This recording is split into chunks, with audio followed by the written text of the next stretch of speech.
I have seen one or two things in my life, but never anything like this.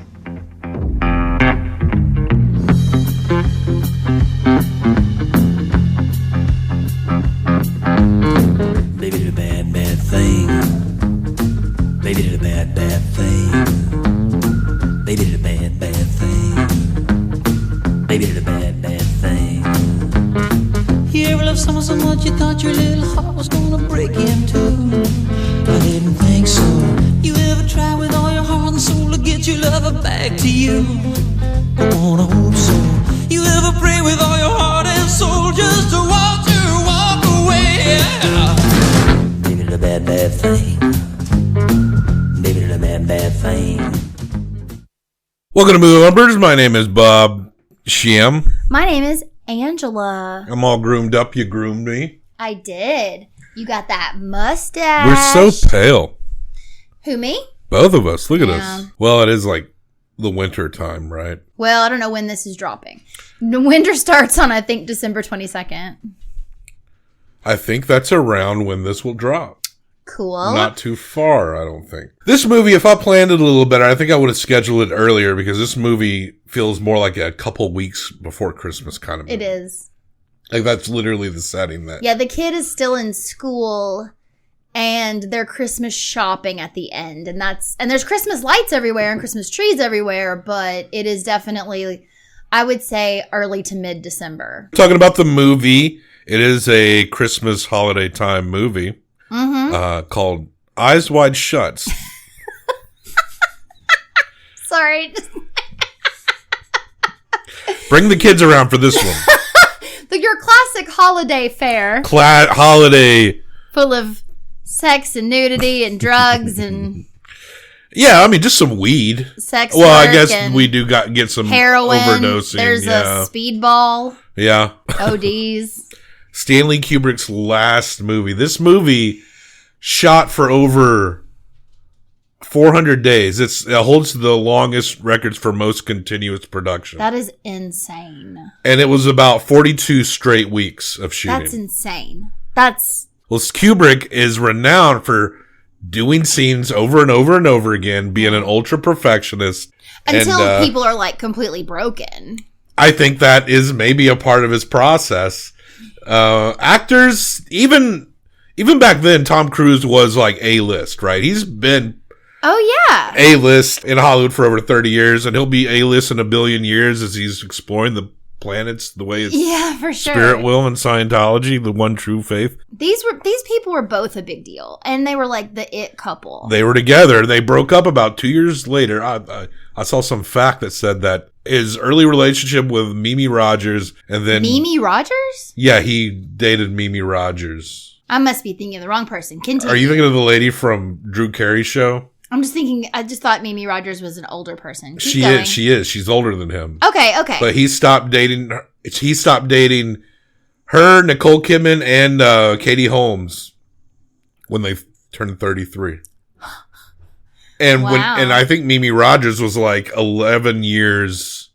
Yeah. Like she was older than him when he was dating her in the wow. 80s prior to Nicole. This movie was in post-production forever because Kubrick was also renowned for staying in post-production until studios were like, Stanley, give us the fucking movie, right? Mm-hmm. But he died after he showed a cut to Tom and Nicole Kidman. He died just a few days after that. He had a heart attack and he died. Oh, wow. And there's some accounts, but by all accounts, as I understand it, that Cruise and Kidman were pretty subservient to Stanley Kubrick's vision. I believe that. But I think this is particularly like, that's just Kubrick. He's an extreme ball buster. He wants big stars, but like he's not always going to treat you very well, right? Many claim that the studio cut about 20 minutes off the final from what the last thing that Stanley had put into post-production. People claim that the studio took off about 20 minutes. And as I understand it, a lot of what the studio likely cut, a lot of the sex scenes, apparently Sure. Nicole Kidman, because you got the flashbacks to her her little sailor story she had. And Nicole Kidman said that they spent hours recreating those scenes. And it seemed like Stanley, like why Tom Cruise and Nicole Kidman, did Stanley Kubrick really want to just kind of fuck with them particularly?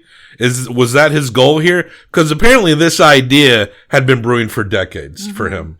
And back in the 80s, he had alleged to want a more comedic actor in the Tom Cruise role. Oh, interesting. Like, I think he threw around like a Bill Murray, a Steve Martin, a Woody Allen, things like that. Yeah. And honestly, imagining a guy like Steve Martin not playing it up for laughs. That actually is the most intriguing to me that you said. Imagining Steve Martin as Bill in here, I think more so than even the other two. Yeah. That would have been pretty compelling. Yeah. And I think I'm fine with the casting. I think I understand why he wanted them. I think he just wanted to really stretch thin their connection, their bond. Well, but you're going from wanting to someone who's comedic to convey drama, which a lot of comedic people can naturally do that. Mm-hmm. And then you end up with an actor who could not be less comedic. True.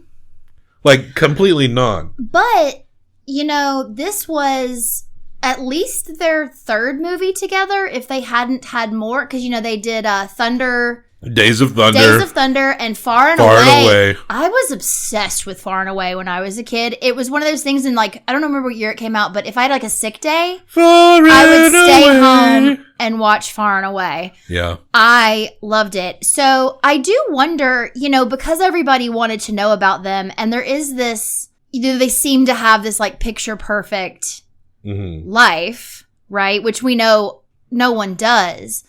But it's interesting to me that he picked this like golden couple. I think he wanted to fuck with their relationship. I think he wanted to see how far he could get, and he knew they already had a level of intimacy that you would have to work even harder with two people who didn't know each other to get them to feel all the feelings he wanted them to feel. So if you get people who are already very intimate and then you fuck with them. Yeah. The lines are gonna get blurred. Yeah, it's interesting. It took a couple more years for their relationship to formally end, but this movie is also described, maybe generically so, as an erotic thriller. Now, I can understand why you would come to the conclusion of erotic. Yeah. I do. But this movie doesn't truly feel erotic in the sense, like I wasn't chubbing out or anything. No. My penis did not move watching this movie, right? So this idea, and I can't say it would be like that for everyone, but it just didn't, it felt too cold. Yes. It felt too calculated. It felt too deliberate to almost be something that really elevated any type of passion whatsoever. Yes. And I gotta think that Kubrick knew that. I think he did. Nicole Kidman is in like a see-through top and tiny underwear. You see her ass in like the first 10 seconds of this movie. Yeah, you see her whole body like so much. But she look like the outfit could be sexy. But that's when she chooses to pick a fight with her husband. Also, like you said, when you're in the like sex orgy scenes, it is very sterile. It's very performative. There's nothing like sexy or natural or real about it. The only time, like the realest moments, honestly, I think are between Nicole Kidman and the man she's dancing with at the party at the beginning, because that is like a genuinely flirty, these two people are attracted to each other moment. You know why women used to get married, don't you? Why don't you tell me? It was the only way they could lose their virginity and be free to do what they wanted with other men. The ones they really wanted.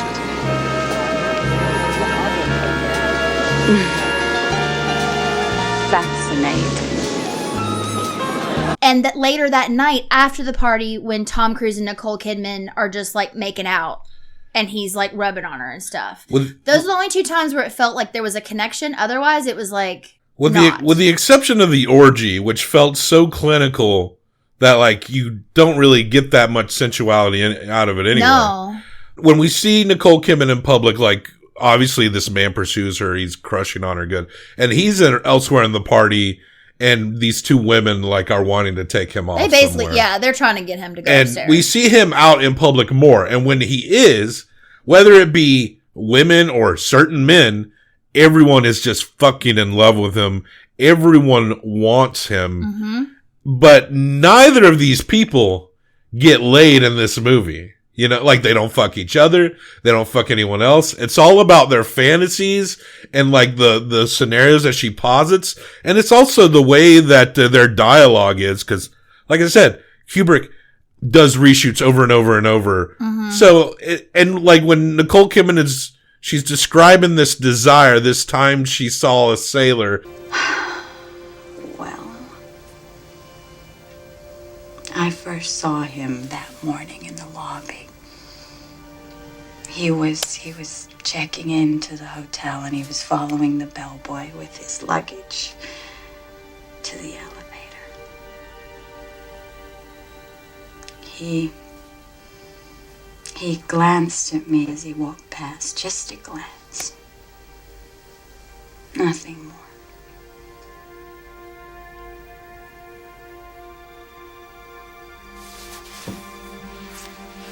But I could hardly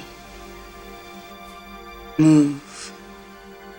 And she was ready to go just leave her whole family. Give up her child, her husband, her life. But when she's telling the stories and she's conveying it, she's just making this eye contact with Tom Cruise, who's trying to just like disgruntlingly fight his jealousy.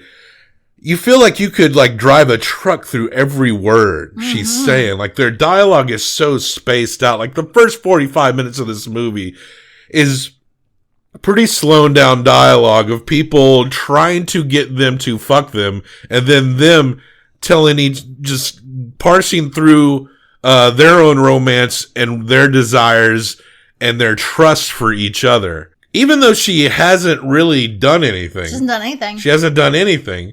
But she does convey these desires. A little later, she's like laughing in her dreams, and he wakes her up and asks her what she's seeing. She's like, I was dreaming that like I was fucking a whole bunch of guys and you were looking at it. And that, yeah, like she was having that dream while he was actually watching a bunch of people fucking. Yeah. At the same time when he came home. Yeah. It's such an interesting, I don't know that he got where he wanted to go with it, because it's very much looking at this relationship, and one person, she barely leaves their house and everything is in her mind. A lot of the conversation that spurs her explaining her desires and way she felt at some point is she asked him where he went at that party. She asked him if he went and fucked those girls. He didn't. Yeah. The guy who was hosting the party, this doctor, invited him into the office because the girl he was with overdosed. He had to go in the bathroom because he was fucking this girl and she passed out. And this woman was named Mandy. And we come back to her and he tells Mandy, he's like, you're lucky this time. You're not going to be so lucky next time. Mm-hmm. But of course he wasn't screwing women. He was helping a woman. And this Mandy lady, I think we see her wearing a cloak and a mask. That's the most clothes we really see her wear. That's true. Like, she is like nude through pretty much the majority of the movie, right? Yeah. Throughout the rest of the movie, after Nicole Kidman very honestly explains to him, after he says, I'm not jealous because I trust you, then she tells a story about how if this guy had just shown up at this time, I would have walked away from everything. Yeah. And so for the rest of the movie, he's jealous. He's like obsessed with that idea. And that's what I'm talking about. It was all in her head. But he was actually, he like walked into a place where he was ready to fuck some girls. Yeah. Well, he went to sex worker's house. Oh, that's the only other hot part is the second time he goes to Domina's house to try to find her, and he's like feeling up her roommate, and there's no nudity in that scene, but it's like hot because they actually want each other. Well, I think he has the agenda. Yeah. But every time he gets in front of the scenario, it's either a scenario that's a little weird or it's just not going to work in that moment. I honestly don't believe, even if he was at the secret society thing, I was not convinced he was going to fuck anyone there. Yeah, I don't know that he would have. Though in his mind, I think, and out of a sense of curiosity, he wanted to check it out. He went with the intention. And he got the information. Well, he goes to that prostitute's house. Like, he could have had her right there, but his wife did call. And he could have stayed, but he was like, I gotta go. And ultimately, he didn't even go straight home after that. No. He met up with the piano player that was at the party because he went to med school with him. Guy named Nick Nightingale, played by Todd Field, the guy who directed Tar. And he explains how he has this gig. His family's in Seattle, but he comes to New York around this time. And he has this gig where he has to play blindfolded and he has to give a password at the door. You're putting me on. No, it's the truth. And the last time, the blindfold wasn't on so well. Oh, man. Bill, I have seen one or two things in my life, but never anything like this. And like an idiot, he writes down the password where Tom Cruise can see it. You mentioned this, and I love it. The picture of Tom Cruise holding the napkin. Yeah. For him to write the word. Yeah, he's going to write the word, but it's like, you know, on the loose napkin, it's hard, so you see Tom Cruise. It's just a nice little visual touch there. I mean, Kubrick's good at that kind of shit, you know. You can't say the movie looks bad, right? No, certainly at all. not. Yeah. But but then he has the thing with, but he has to go get a costume, and he goes to this costumer, and who he pays off to open up in the middle of the night, and he has $200 extra. Yeah, this really nice stuff, and then he opens a light. Something's going on in another room. They can hear, like, rustling. It's that Lily Sobieski girl. She's like a teenager at this time, and she's in her underwear, and these two, like, Asian men. Older Asian men are, like, in their briefs, and one of them has, like, makeup on. Like, and a wig, I think. Like that con dude from Barry Lyndon. They have, like, that makeup caked on their face. And so the guy's freaking out and he's threatening to call the police.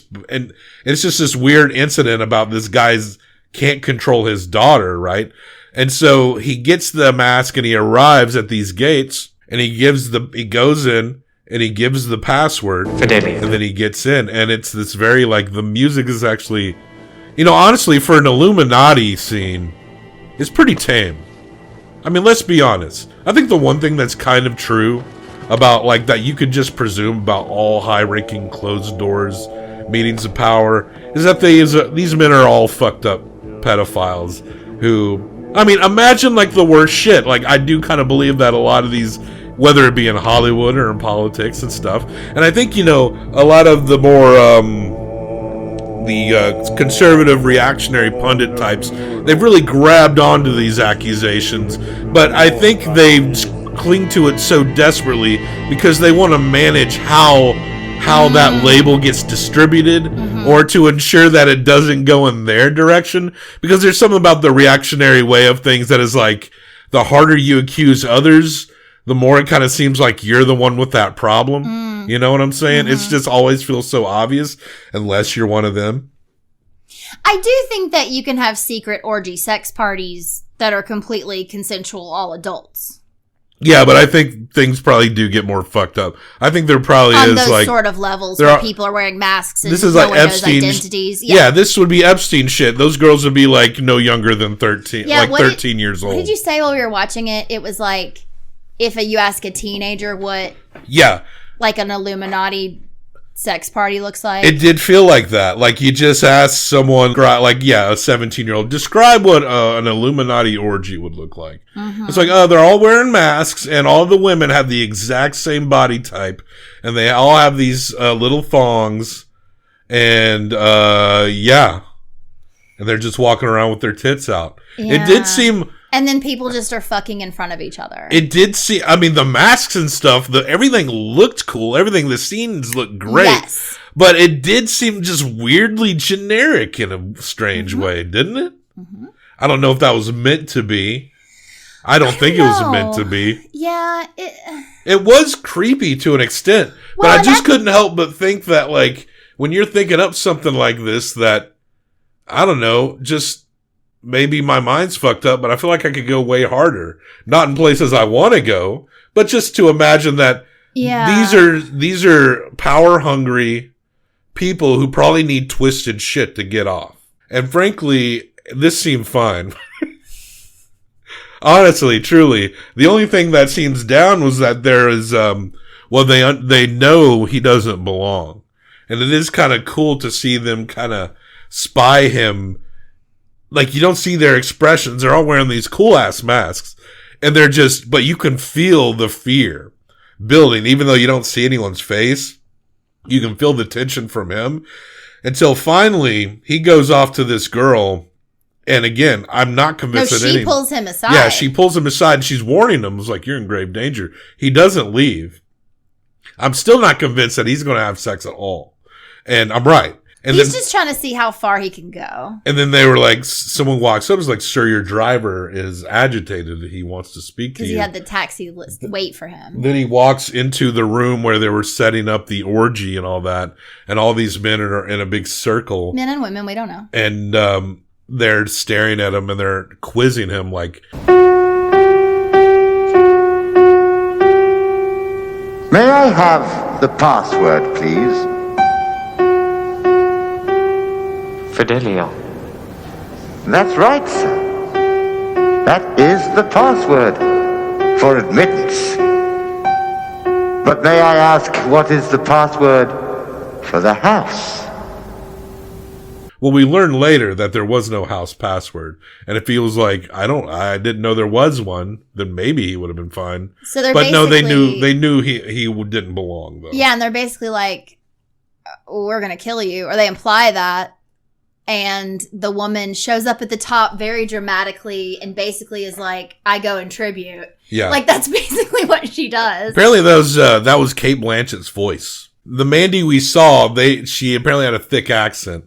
Oh. And so when she's in the mask talking, that's Cate Blanchett's voice. Which apparently was only revealed in the last 3 years who that voice was. Bizarre. Interesting, huh? Yeah, okay. But yeah, it wasn't the actual body of the actor. Well, the only time you see her actually speaking is like a few mumbled words in that bathroom, and the rest of the time she has a mask on, says, or like, she's her name. dead. Unfortunately, she dies. She goes in his place, and and they're like, "Well, you're very lucky. You get to go now. Don't." Yeah, and worry they're like, about "Get her." out of here and don't say anything." He's looking for Nick Nightingale. Oh, yes. And then this concierge who is just like fucking Alan Cummings, just completely fucking him with his eyes. Explains that Nick Nightingale was walked out by two men and he had a bruise on his face. But it was so bizarre because at first he was like, no, there wasn't anything weird. And then it was like, well, actually, it was the weirdest. And then it got weirder and weirder and weirder. And it was at 4 a.m. Like, it was insane. And he goes to return the costume, and as he's returning it, then the Asian men and the girl come out behind a curtain. Oh, yeah, and everybody's happy and friendly. Mr. Milich, last night, you were going to call the police. Well, things change. We have come to another arrangement. And by the way, if the good doctor himself should ever want anything again, anything at all, it needn't be a costume.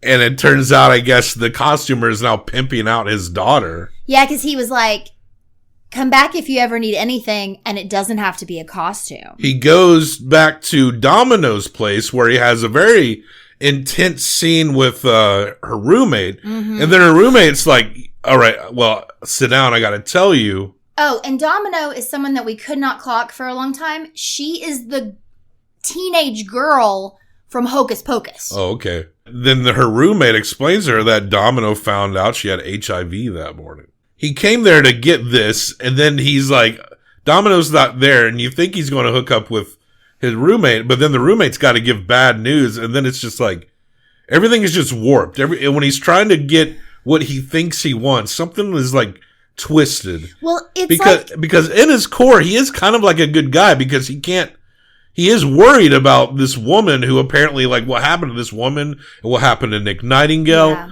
Like, his character is not a bad character. He's trying to, like, figure something out, and what he's going to do with that information, I have no idea, but he's pursuing it. Well, I think he just wants to know that they're both okay. Yeah. You know, and he cannot actually find Nick, and he finds the girl is passed away. Overdosed. But, so it's interesting thinking about the fact that, like, Domino found out the morning after he almost fucked her that she has HIV. That would have been, had he gotten HIV from her, that would have also ruined his marriage. Right? Like, if he, you know, like, that's like a whole other way that could have gone very badly for him, obviously, and super sad for her, but he sort of, quote unquote, this sounds really crass to say, but like dodged a bullet, right? Sure. And the same thing at that party. Like, theoretically, he thinks he could have died that night, but he, again, was saved. They made him take his mask off and everything. Oh, yeah, like, so they everybody could see exposed him. Oh, there's another scene, too, that happened before where he has to leave because a patient passed away. Yeah. And when he arrives at the patient's house, that patient's daughter pours her heart out to him. And says she's in love with him. She's in love with him. And he's like, we've only ever talked about your father. But everyone is in love with him. Yeah. And at one point, he tries to call her, and she's like actually engaged to Greg from Dharma and Greg. Yeah. And he just wanted someone. At one point, like when he was just at his peak jealousy trying to find anything, he tried to call her, but it was her husband who answered, and he just hung up the phone. Mm-hmm. So he tried to go back to all these lines, and it just, for some reason or another, it just did not work out. Or he could have gone with Lily, but she was baby. Yeah, and that was creepy, and so you shouldn't. That but I'm just saying that was the only one that like probably would have happened if he had said yes. Right, but she was a child. She was teenager. A child. Maybe she was 18. I don't know. So his buddy, who was hosting the party, calls him up, and he starts to talk to him. He's like, "Look, man, I was at that party. I saw you." He obviously was one of the men in the masks that night. And you think that too when you're like, when he's at that party, you're like, you know, there's people there that know who he is. He's like a doctor to wealthy people. He also had him followed. Yes. So Tom Cruise was very obviously being followed, and he, of course, thought it was the people. Oh, he went back to the house. He went back to the house where the party was, and it was creepy as fuck because this car drives down and this little old man gets out and hands him a letter that has his name typed out on the envelope. And on the inside, it just says, "You need to stop your inquiries for your sake. And your family. And your family's like, this better be your final warning."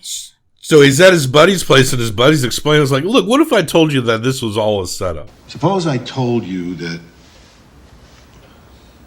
everything that happened to you there, the threats, the girl's warnings, her last-minute intervention. Suppose I said that all of that was staged. That it was a kind of charade. That it was fake.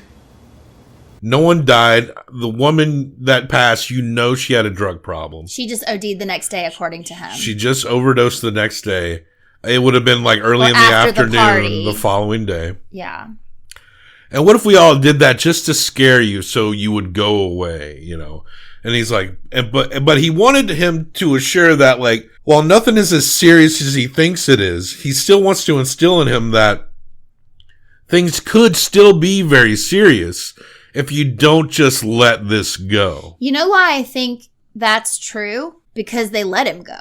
Because if this was some real shit that they could not let anyone know about because they were doing terrible things for real or something, they wouldn't have just scared him and let him go.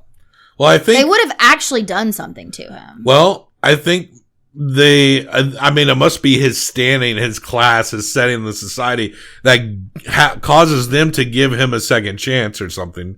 Because I don't think they expected him to go try to track down Nick Nightingale. I don't think they expected him to like go and try to talk to hospitals, because he really was essentially becoming an investigator with this shit. But I also don't think that they're as badass as they want him to think they are. I don't think they would ever actually kill someone. I don't think it would have gone that way. You don't think they ever would have killed him if he went further?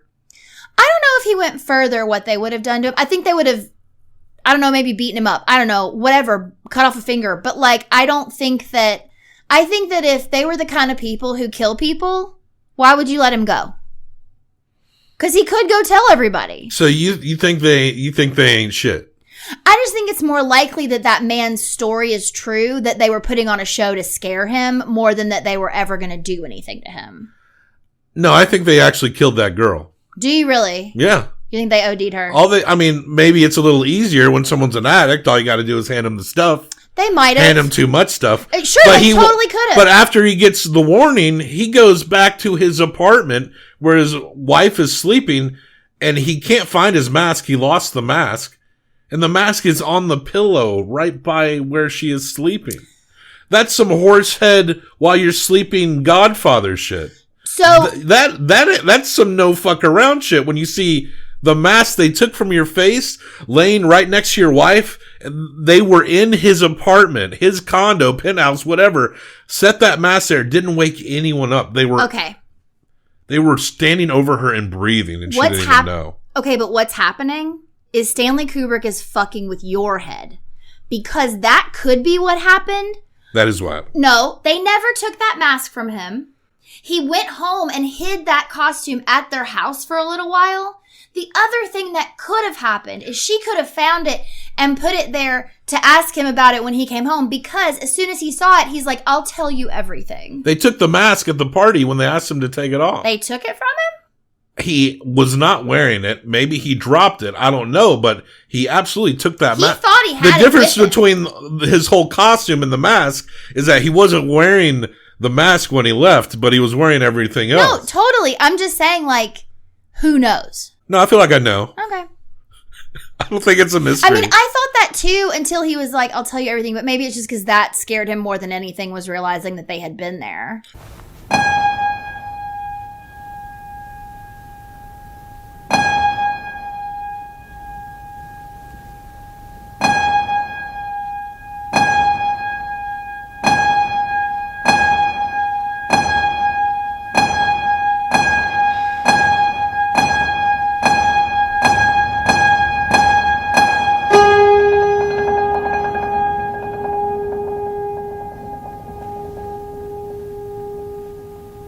He wants to tell her everything because all of that is fueled by his own jealousies. Mm-hmm. So he's essentially confessing to his weakness and the roads that led him down and the things that he witnessed, because he believes that his actions got someone murdered. And they did, Angela. They killed. No, yeah. No, I know. I don't think it was meant to be vague. But you understand what I'm saying, right? Like, if they are people who are going to kill someone over this situation, why are you going to let someone go who now knows your stuff? Why? Because he's the doctor of the wealthy people. He's upper crust. And you think someone they're not going to be they're going to be a lot more patient with him than they are going to be with a call girl with a drug problem. No, I get that. Because people aren't going to ask as many questions with the girl. But if a bunch of wealthy people's doctor passes away, they'll be like, oh, what happened to Bill? Like, sure. It would be a big deal. Charities would be missing a big donor, you know. Fair. Stuff like that. That's why. And I think it would get to the point where they would eventually do it. It's not helpful to them unless it's getting to a point where he will absolutely drop the dime. Fair. Okay. So they succeeded, basically. Yeah. Because by the end, she says to him, I think we should just be grateful. I think they were just grateful that they exposed him before they got to the child sacrifice part. Mm. They're like, thank God he at least didn't see us like just cut children in half. Right. And offer the kids' entrails to our god Mammon. You know, because we all know that's the pedophile cabals, they're real. I don't have details on them, but come on. We already know that these old Hollywood producer types are creeps. Look, we love movies, but we're not like, oh my God, everything's so pure. No, we know this shit's filthy. All right. Like every other movie is some actor, producer, director with some real with a little tab of a creep moment in their history. You know? And there's people like that everywhere and in all walks of life, but people who have a lot of money have the means to make those things happen. Yeah. Which is... And imagine if you have access to anything you want and you're a man. And maybe some women too. Yeah, no doubt. I mean, you got your Ghislaine Maxwell's of the world. You know, one thing that her story is insane. One thing that was cool that I don't know if I remembered is there's a part before he gets caught at the party where he's walking through and, you know, people are in various undress but they all have their masks on. And there's a room full of people slow dancing.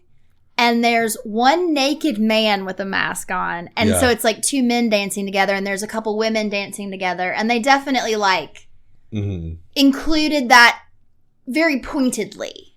Like they were in front of the camera. And I don't know. I appreciated that it was like, we're not all just like men fucking women. There's all kinds of people here. We see a variety of lusts represented from other genders on each other into people who are older or younger. But again, it all just conveys in such a cold and straightforward fashion. It's hard to call it erotic, but I understand why people would. But yeah, you don't chub out to this movie. You didn't chub at all watching this, right? You think no. Do you think Keith Urban can watch this movie? It's a good question. She's still married to Keith Urban. Yeah, they've been together a long time. He used to own a house where we lived out in the sticks. We never saw him, but probably one of like 20 houses they had. So you're wondering if Keith Urban watches Eyes Wide Shut and beats off. Well, no, but I just had the thought at some point while we were watching it, because it is so intimate, especially in the argument moments, the conversations between Nicole and Tom. It's got to fuck you up to know that there's like literal footage of the person that you love with the person that the multiple movies even. I mean, this isn't even sexy. There's some stuff in Far and Away that's like love, you know? And it's also like, they're inherently weird in and of themselves. Oh, sure. They're inherently different. Sometimes, I don't know for sure, but maybe like the most impassioned, intertwined stuff they ever did was making this fucking movie. It's very possible. I don't know. I don't know if they have kids. I think they do. I think they adopted. But I could be wrong about that. So at the end, he's like, he wants to confess to her and she's upset about it. And they go out and they shop and he's like, they have a child also. We haven't really talked about that, but they have a child. He really does have that good nature, I want to do the right thing attitude about him because he's still wondering what we should do. And she's basically saying, we're awake now. And hopefully for a long time to come. Forever. Forever. Forever. Let's not use that word. It frightens me. There's only really one thing left for us to do.